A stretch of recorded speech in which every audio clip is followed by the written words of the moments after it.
ఓం గం గణపతియే నమః. శ్రోతలకు నమస్కారం. మన ఛానల్కు స్వాగతం.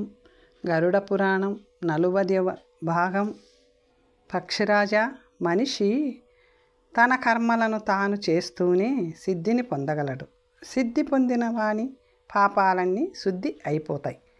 గరుడ, పాపాలను సత్కర్మలచే దగ్ధం చేసుకొని వాసుదేవ నిరంతర చింతనదే విశుద్ధమైన బుద్ధిని పొందిన వారై ధైర్యంగా నియమాలను పెట్టుకొని స్థిరంగా వాటిని పాటించి శబ్దాది విషయాలను పరిత్యజించి రాగద్వేషాలను పూర్తిగా వదులుకొని దొరికిన దానినే విరక్త భావంతో భుజిస్తూ మనసుని, మాటని, శరీరాన్ని సంయమితం చేసుకొని వైరాగ్య ధారణతో నిత్యం యోగా ధ్యానయోగ తత్పరులై ఉంటూ 6 రకాల వికారాలను అనగా అహంకారం, బలం, దర్పం, కామం, క్రోధం, పరిగ్రహంలను పరిత్యజించి నిర్భయులై శాంతులై చివరి ఊపిరి దాకా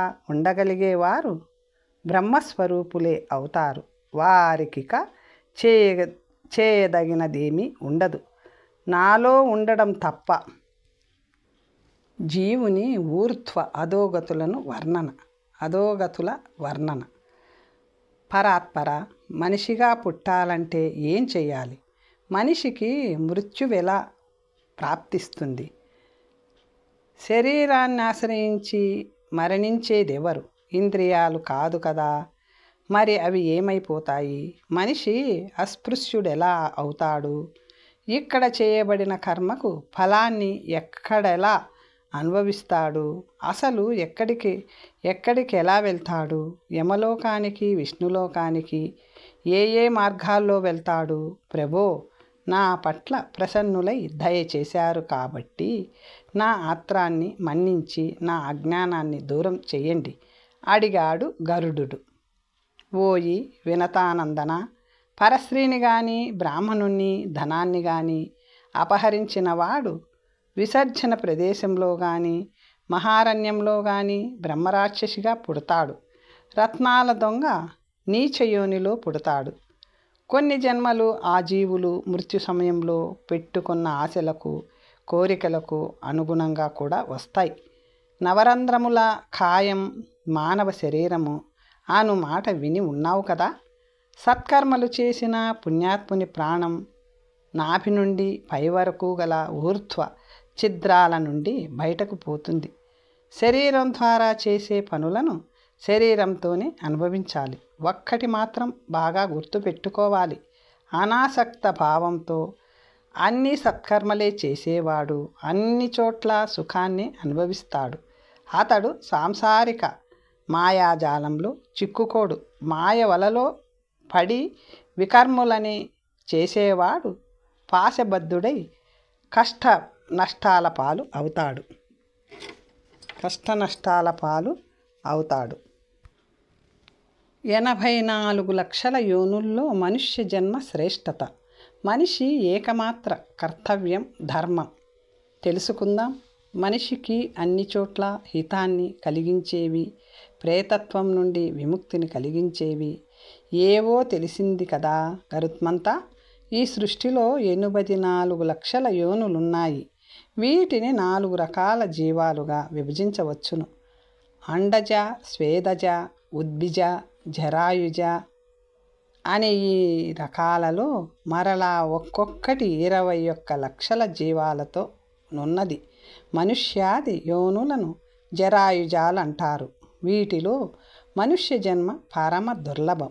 మనుష్య లేదా మానవజాతి సర్వశ్రేష్టం. ఈ పంచేంద్రియ యుక్త యోని ప్రాణికి ఎంతో పుణ్యం చేసుకుంటే కానీ లభింపదు. ఈ జాతిలో ప్రముఖమైన వర్ణాలు 4: బ్రహ్మ, క్షత్రియ, వైశ్య, శూద్ర నామకములైన ఈ వర్ణాలు వృత్తుల ఆధారంగా ఏర్పడ్డాయి. వీరే కాక మానవుల్లో బిల్లులని, తుంబులని, మ్లేచ్చులని మరెన్నో ప్రకారాల జాతులున్నాయి. జీవులలో వేల సంఖ్యలో రకాలున్నా ఆహారం, మైథునం, నిద్ర, భయం, క్రోధం అన్నిటికీ ఉంటాయి. కానీ వివేకం కొందరికే ఉంటుంది. శారీరక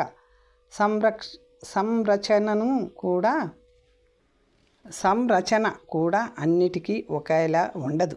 ఒకే పాదం నుండి 8 పాదాలున్న ప్రాణులు కూడా ఉంటాయి. 2 పాదాలున్నది మానవ జాతి. కృష్ణసారము అను పేరు గల మృగం నివసించే ప్రదేశాన్ని ధర్మదేశం అంటారు. బ్రహ్మాది దేవతలంతా అక్కడే నివసిస్తారు. పంచమహాభూతాలలో ప్రాణులలో బుద్ధి, జీవులలో మనిషి, మనుష్యులలో బ్రాహ్మణ వర్ణులు శ్రేష్ఠులు. స్వర్గాన్ని కానీ మోక్షాన్ని కానీ సాధించుకునే అవకాశం మానవ శరీరానికే ఉంది. అటువంటి మానవ శరీరం జన్మ లభించి కూడా దానిని సత్కర్మలకు, మోక్ష సాధనకు వాడని వారు తమని తామే మోసగించుకున్నట్లు లెక్క. 100 కాసులున్నవాడు 1000 కాసుల కోసం, 1000 గలవాడు 1,00,000 కోసం ప్రయత్నిస్తాడు. 1,00,000 కాసులున్నవాడు రాజ్యం కావాలంటాడు. రాజుకి వాడికున్న రాజ్యం చాలదు, మొత్తం పృథ్వీని శాసించేయాలనుకుంటాడు. అలా పృథ్వీ శాసకుడైన చక్రవర్తి దేవేంద్ర పదవిని అధిష్ఠించాలనుకుంటాడు. ఆ ఇంద్రుడైనా తృప్తిగా, సుఖంగా, విశ్రాంతిగా జీవిస్తాడా అంటే అది లేదు. ఇలా మొత్తం మానవ జాతిని ఒకే మనసు, ఆ మనసుని ఒకే ఒక తృష్ణ శాసిస్తున్నాయి. ఈ తృష్ణ వల్ల దానికి బానిసైన మనిషికి నరకానికి పోతాడు. తృష్ణను జయించిన వానికి తృప్తి లభిస్తుంది. ఆ మనిషి ఆ తృప్తి వల్ల ఉత్తమ లోకాలను పొందుతాడు. ఈ విశ్వంలో ఆత్మాధీనులైన వ్యక్తులే సుఖపడతారు.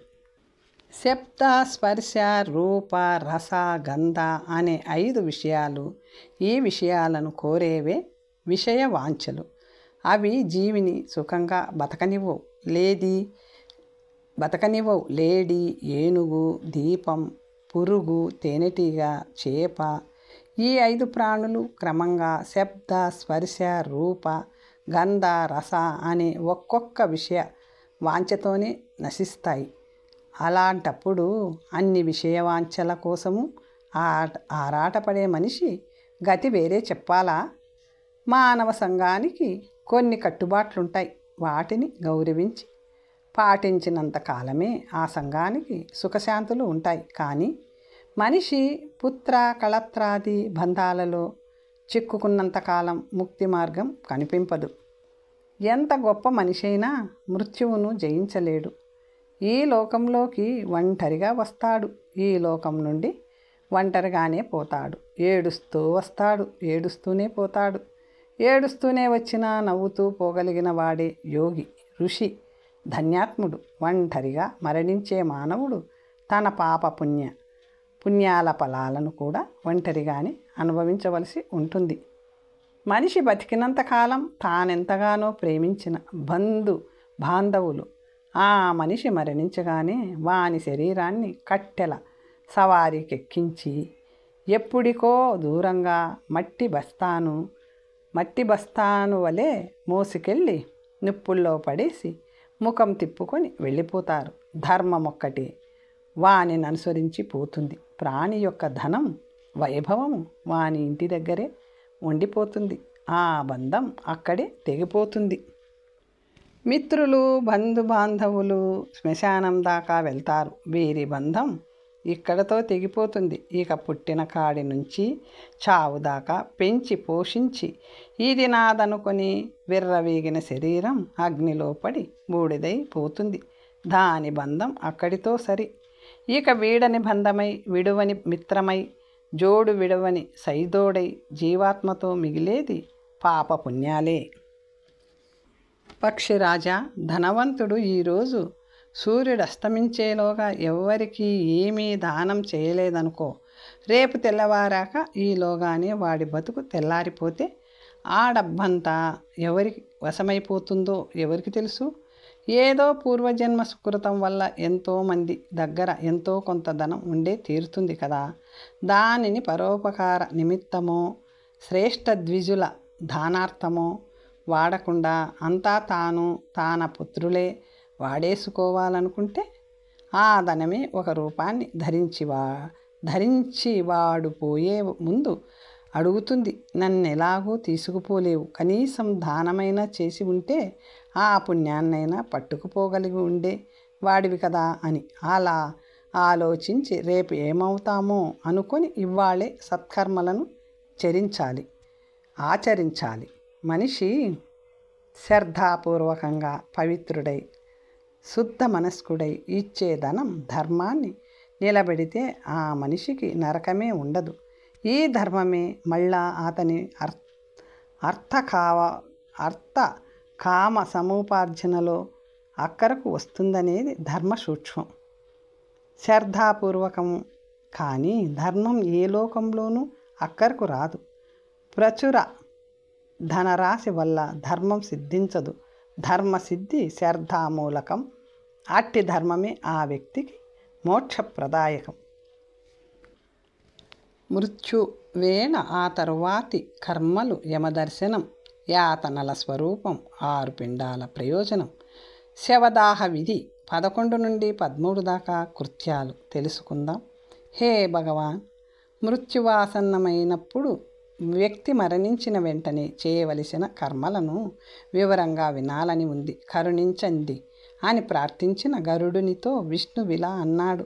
జీవాత్మ తన కర్మ భోగ కారణ వశాన తన వర్తమాన శరీరాన్ని వీడిపోతున్నప్పుడు ఆ వ్యక్తిని పేడతో బాగా అలికిన భూమిపై తిలలను కుశాన్నాన్ని పరచి దానిపై పరుండబెట్టాలి. నోటిలో బంగారాన్ని పెట్టి సమీపంలో తులసి మొక్కను శాలగ్రామ శిలను తెచ్చిపెట్టాలి.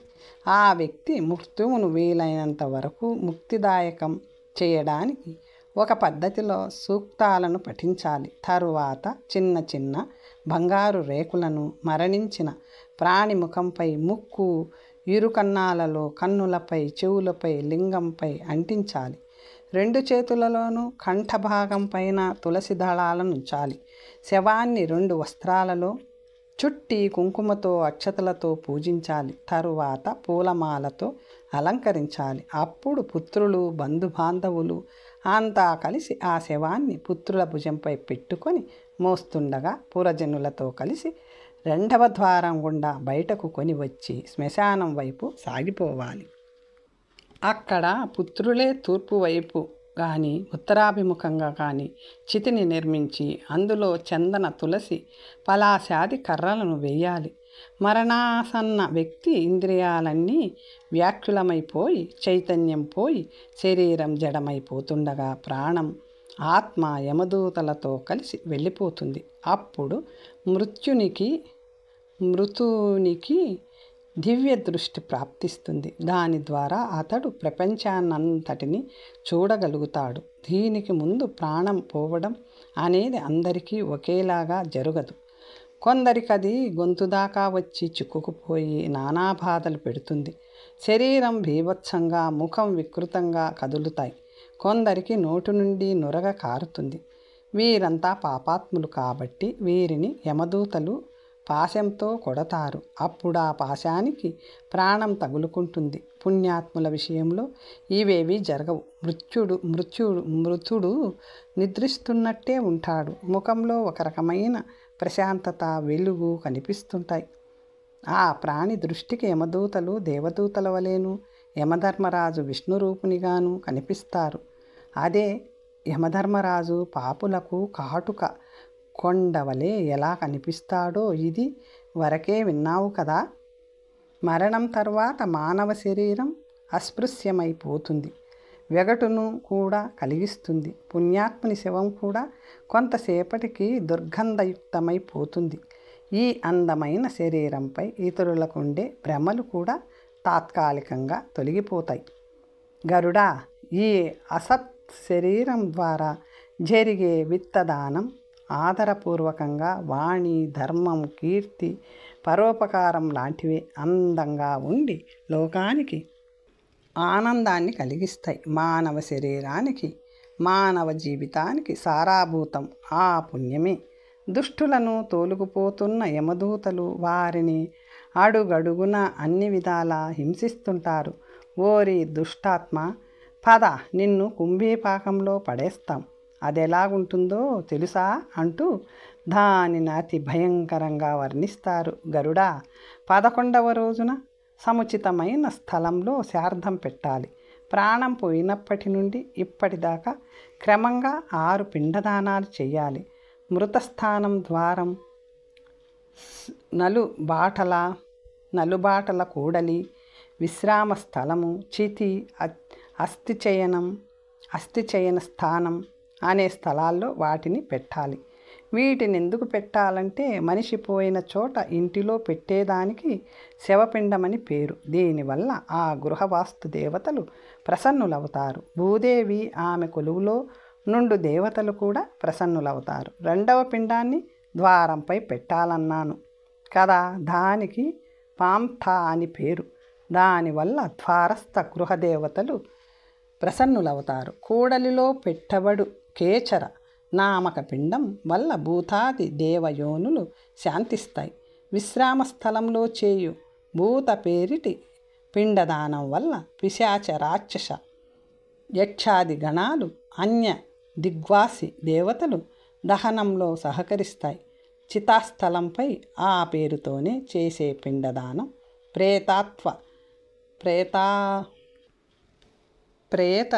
ప్రేతత్వాన్ని ఉత్పత్తి చేస్తుంది. దీని తరువాత ప్రేత నామంతో చేసే పిండదానం వల్ల శవం అగ్నికి ఆహుతయ్యే యోగ్యతను పొందుతుంది. మరొక 3 పిండదానాలను ప్రాణం పోయిన చోట శ్మశానానికి సగం దూరంలోనూ చీతి మీద చెయ్యాలి. వీటి వల్ల క్రమంగా విధాత గరుడధ్వజుడు, యమదూతలు ప్రసన్నులవుతారు. 3వ పిండదానం ముగుస్తుండగానే మృత వ్యక్తికి శరీరక దోషాల నుండి ముక్తుడవుతాడు. తరువాత చితను ప్రజ్వలింపచేయడానికి ఒక వేదిని నిర్మించి దానికి ఉల్లేఖన, ఊర్ధన, ఉద్ధన, అభ్యుక్షణాదులను చేసి విధిపూర్వకంగా అగ్నిని స్థాపించి పుష్ప అక్షతాదులతో క్రవ్యాది నామాలతో అగ్నిదేవుని పూజించి ఇలా ప్రార్థించాలి. ఇలా అగ్నిని పూజించి శవానికి నిప్పంటించాలి. మృతుని శరీరం సగం కాలాక నేతిని ఆహుతి వేయాలి. లోమభ్యాహ స్వాహ అనే మంత్రంతో యథావిధి హోమం చేయాలి. యమ, అంతక, మృత్యు, బ్రహ్మ, జాతవేద నామాలతో ఆహుతులిచ్చి ఒక ఆహుతిని ప్రేత ముఖంపై ఇవ్వాలి. ముందుగా అగ్నిని పైభాగంలో జ్వలింపచేసి దానిని తెచ్చి చితి యొక్క తూర్పు భాగాన్ని మండించాలి. క్రింది మంత్రాలచే అభిమంత్రితమైన తిమిశ్రిత అజ్యాహుతులను చితిపై వేస్తూనే ఉండాలి. ఈ విధంగా తిలమిశ్రిత సమంత్రక అజ్యాహుతి నిచ్చి మృతకుని పుత్రుడే శవదహనం చేయాలి. ఈ సమయంలో మాత్రమే అతడులోని దుఃఖమంతా పొయ్యేలాగా వెక్కి ఏడ్వాలి. ఆ దృశ్యం ప్రేతానికి సుఖాన్ని కలిగిస్తుంది. శవం పూర్తిగా కాలిపోయాక ఆ స్థలంలోనే అస్థి సంచయనం చేయాలి. తరువాత ప్రేతానికి దాహజన్య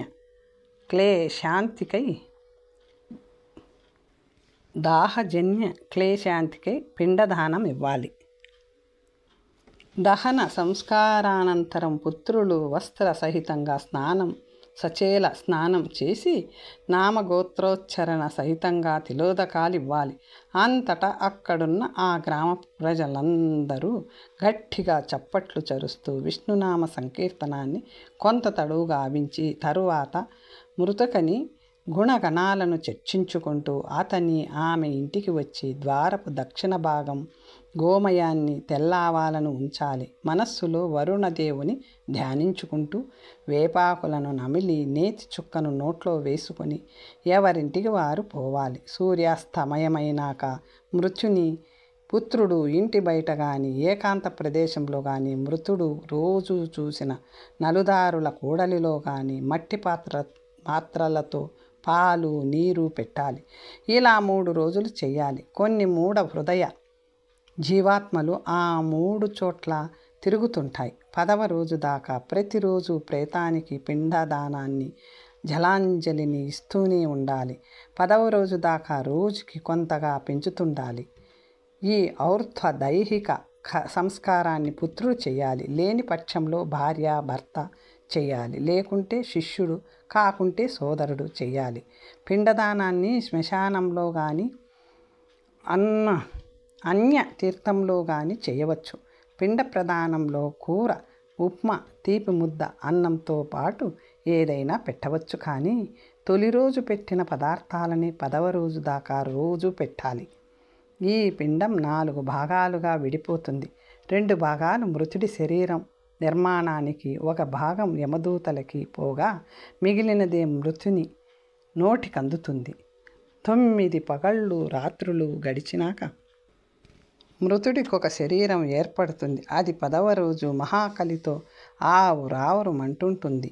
10వ రోజు పార్వణాది చార్ధాలలో నిర్దేశింపబడిన పిండ విధి, మంత్ర, స్వధా, ఆవాహన, ఆశీర్వాద ప్రయోగాలేవీ ఉండవు. ఆనాటి కర్మ కేవలం మృతుని నామ గోత్రోచ్చరణ పూర్వకంగా చేయబడుతుంది. ఇంతవరకు పెట్టిన పిండాల వల్ల రోజుకొక అంగాంగ క్రమంగా తల, మెడ, భుజాలు, గుండె, వీపు, నాభి, కటి, గుహ్యం, తొడలు, కాళ్ళు ఏర్పడతాయి. 10వ రోజు చేసే పిండదానం పెద్ద ఎత్తున ఉండాలి. ఆ రోజు మృతకునికి ఆకలి అతని అలవిమీరినదై ఉంటుంది. అతడు బతికున్నప్పుడిష్టంగా తిన్న పదార్థాలన్నిటినీ వడ్డించాలి, పెట్టాలి. వండి వడ్డించాలి, పెట్టాలి. ప్రేతాలు బాగా భోజనం చేసేది 11వ, 12వ రోజులలోనే. ఆ రోజులలో ప్రేత శబ్దాన్ని స్త్రీ పురుషులిద్దరికీ వాడాలి.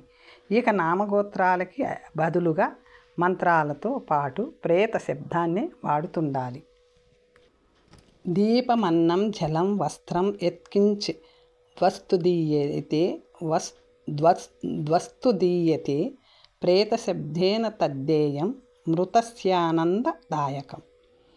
13వ రోజు ప్రేత నరకయానం ప్రారంభమవుతుంది. అది ఎవరికి ఎలా జరుగుతుందో, ఎన్ని నగరాలను ఎలా విలపింపచేస్తుందో, దాటిస్తుందో వినున్నావు కదా గరుడా. ఇక బ్రహ్మపుత్ర శ్రవణదేవుల స్వరూపం తెలుసుకుందాం. జ్ఞానసాగర, మహావిష్ణు, యమలోకంలో శ్రవణులనే వారుంటారని విన్నాను. వారు సర్వజ్ఞులని కూడా విన్నాను. వారిని గూర్చి తెలుసుకోవాలని కుతూహలం పడుతున్నాను అన్నాడు గరుడు. గరుత్మంత, ప్రాచీన కాలంలో సమస్త స్థావర జంగమాత్మకమైన సృష్టి ఏకాకారం చెందినప్పుడు నేను దానిని ఆత్మ లీనం చేసుకొని పాలసముద్రంలో శయనించాను. అప్పుడు నా నాభి కమలం నుండి బ్రహ్మ పుట్టి కొన్ని వందల సంవత్సరాలు తపస్సు చేసి శక్తిమంతుడై ఏకాకారం చెందిన సృష్టిలోని ప్రాణులను 4 ప్రకారాలుగా విడగొట్టాడు. తరువాత బ్రహ్మ కావించిన సృష్టిని పాలించే బాధ్యతను నేను స్వీకరించాను. తరువాత సంహారమూర్తి రుద్రుడు దయించాడు. అనంతరం సమస్త చరాచర జగత్తులోనూ ప్రాణాధారమై ప్రవహించే వాయువు, అత్యంత తేజస్వి సూర్యదేవుడు, చిత్రగుప్త సహితుడై యమధర్మరాజు ప్రకటితులైనారు. మరలా బ్రహ్మ తపస్సు చేశాడు కొన్ని వందల ఏళ్ళు.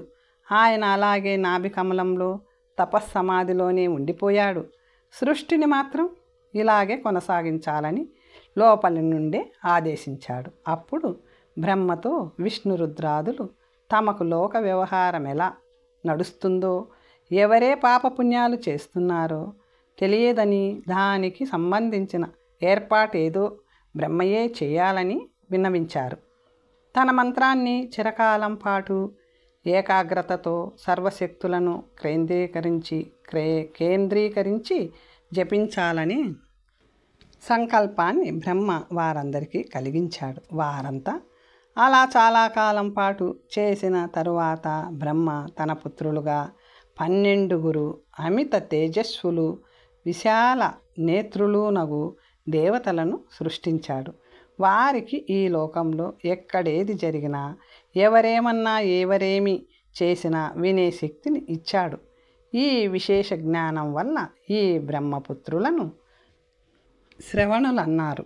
వీరి నివాసం ఆకాశం. అక్కడి నుండే అందరినీ చూస్తూ వింటూ అవసరమైనప్పుడు యమధర్మరాజు లేదా చిత్రగుప్తుల వద్దకు వచ్చి ఆయనకు కావలసిన వివరాలను అందిస్తారు.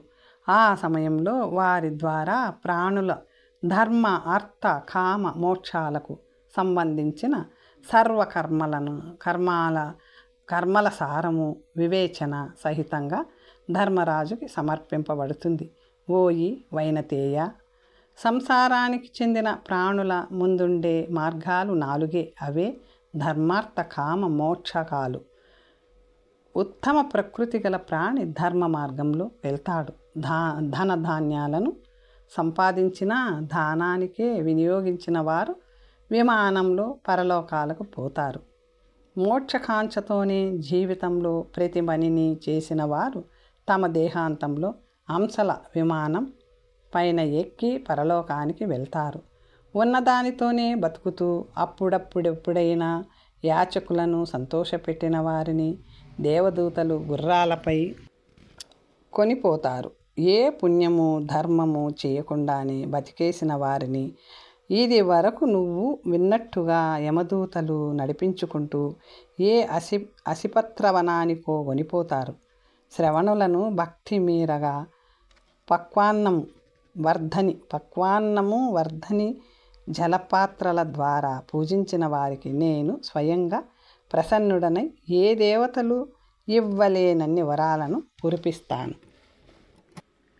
దానాది కర్మల ఫలాలు ప్రేతాలకందుట, పదదాన మహత్యము, అనంతర దేహ ప్రాప్తి. పక్షీంద్ర, ఈ శ్రవణులు చెప్పినదంతా విన్న తరువాత చిత్రగుప్తుడు కొన్ని క్షణాల పాటు ధ్యానమగ్నుడై మడిగి వచ్చిన ఆ మనిషి రాత్రింబవళ్ళు కావించిన పాపపుణ్యాల ఫలాన్ని యమధర్మరాజుకి విన్నవిస్తాడు. గరుడ, మనిషి మాట తనువు మనసులతో చేసే ప్రతి కర్మకి ఫలాన్ని అనుభవించవలసినదే. నీవు విన్న దానిని రేపు ప్రపంచమంతా వింటుంది. అన్నదానం దీపదానం తెలిసి చేసేవారు కూడా మహామార్గంలో సుఖపూర్వకంగా పయనించగలరు. కార్తీక కృష్ణ చతుర్దశి నాడు రాత్రి చేయు దీపదానం సర్వసుఖకారి. ఇప్పుడు ఒకసారి సంక్షిప్తంగా దాన ఫలాలను చెప్తాను. వృషోత్సర్గ పుణ్యం వల్ల మనిషి పితృలోకానికి వెడతాడు. జలపూర్ణ ఘటదానం వల్ల యమదూతలు సంతోషిస్తారు. 11వ రోజున శయ్యాదానం చేయడం వల్ల మనిషి విమానమెక్కి స్వర్గలోకానికి చేరుతాడు. విశేషించి 12వ రోజు అన్ని ప్రకారాల దానాలను చెయ్యాలి. 13 పదదానాలను చేసినవాడు పితరులు పుత్రులు కూడా వాటి సాయంతో మహామార్గాన్ని సుఖంగా దాటి వెళ్ళగలరు. ఎవని భాగ్యం ఎలా ఉన్నదో వాని మార్గసుఖమును బట్టి తేలిపోతుంది. తన కొడుకు తాను పోయినప్పుడు ఎలాగూ చేస్తాడుగా అనుకోకుండా తానే తన జీవితకాలంలోనే స్వస్థచిత్తుడై అన్ని రకాల దానాలను చేసినవాడు సర్వత్రా సుఖపడతాడు. భగవాన్ 13 పదదానాలంటే ఏమిటి అని అడిగాడు గరుడు. ఆ దానాలు ఇవి అన్నాడు మహావిష్ణువు. ఛత్రం, పాదుక, వస్త్రం, ముద్రిక, కమండలము, ఆసనము, భోజన పాత్ర, మరొక ఆసనము, జలపాత్ర, అన్నం, భోజన సామాగ్రి, నెయ్యి, యజ్ఞోపవీతం. ఈ 13 పదదానాలు అన్నారు. ఇవన్నీ మృత్యుని నారకీయ మార్గంలో ఉపయోగపడి ప్రేతానికి సుఖాన్నిస్తాయి. అంతేకాకుండా దానమిచ్చిన వానికి కూడా గొప్ప పుణ్యాన్ని కలుగచేస్తాయి. మృతుని బంధువు అతని ఇంటి వద్ద చేసిన దానాన్ని వరుణుడు స్వీకరించి విష్ణువు చేతిలో పెట్టగా దానిని భాస్కరుడు సేకరించి ప్రేతం సుఖించేలా చూస్తాడు. జీవుడు యమపురిలో ప్రవేశించుట, శుభాశుభ కర్మ ఫలభోగం, కర్మానుసారం అన్యదేహ ప్రాప్తి, ధర్మాచరణమే మనిషి ముఖ్య కర్తవ్యం తెలుసుకుందాం.